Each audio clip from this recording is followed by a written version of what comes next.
Hello everyone, welcome back to another episode of SMT. So in this episode we're going to talk about the ownership review of Pulsar 220 and the pros and cons of this motorcycle. So let's just start off with the appearance. So first off, uh, just by the look of it, this Bajaj Pulsar is named as Pulsar 220F. So the F stands for fairing. But as you could see, this doesn't reach all the way towards the exhaust. It is not a full faired vehicle. So it is a bikini faired vehicle. So that's first part.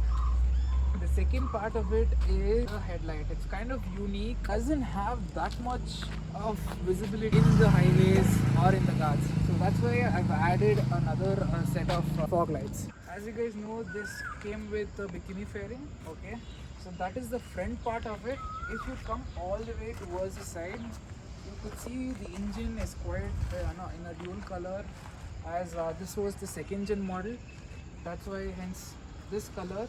If you come at the back, you have a long exhaust, and the sprocket is on the left side. It's not on the right side of the vehicle. It was a 2014 model. Um, the second part is the tank. So the tank is about 16 liters. Why is it 16 liters? Because it is a sports tourer. So let me just take you about what the history about this motorcycle is.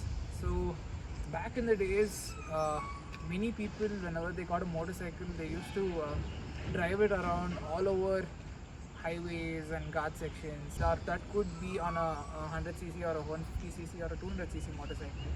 So they didn't know what a sports tourer was back in 2009. After 2009, they came out with this motorcycle, which was a sports tourer. So this, you could take it on the highways and on the guard section. It would not give you any kind of problem. So that is about the appearance. Second part is the pros and cons of this motorcycle. So let's just start off with the pros. So the pros is the tank capacity, which is about 16 liters. The second pro is the seat comfortability. The rider seat is really good, but the seat is not that great. So if you have a partner, both of you want to go to on a ride or something, this will be really difficult for the pillion. Another con is about this motorcycle is about the transmission. So the transmission is 5-speed manual. We don't have another gear on it, which is a 6th gear. I wish they had some kind of 6th gear on this vehicle, because it sucks without the 6th gear, especially if you are on the freeway. Third con is the front suspension. The front suspension is not that really great.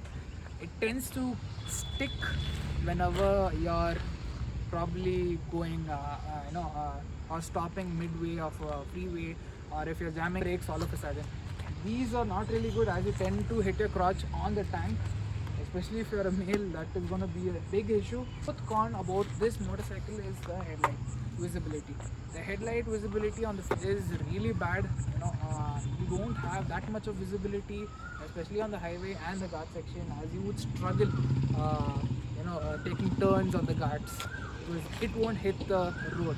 Another con about this motorcycle is the rear brakes and the front brakes on this motorcycle. As you guys could see, this doesn't come with the ABS installed. This comes with the disc brake, both front and the rear. If you are on the freeway or any other kind of roads, or even on off-road terrain, or even on city roads, it's really difficult to brake on this, as the bike tends to skid around a lot. So that is one of the con on this bike. The other con is the mirrors.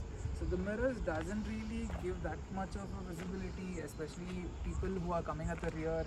It doesn't give you a wide range of the view. So that is about the cons and the pros of the motorcycle. The other part is, how did I come about buying this bike?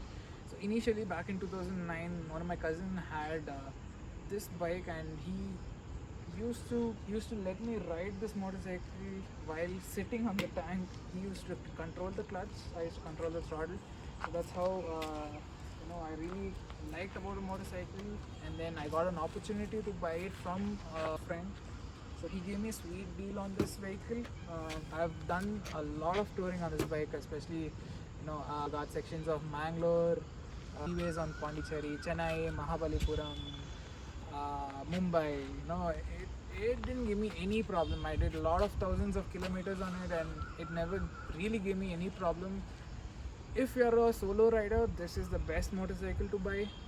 That is what I would suggest, and that is about it. Thank you for watching this video.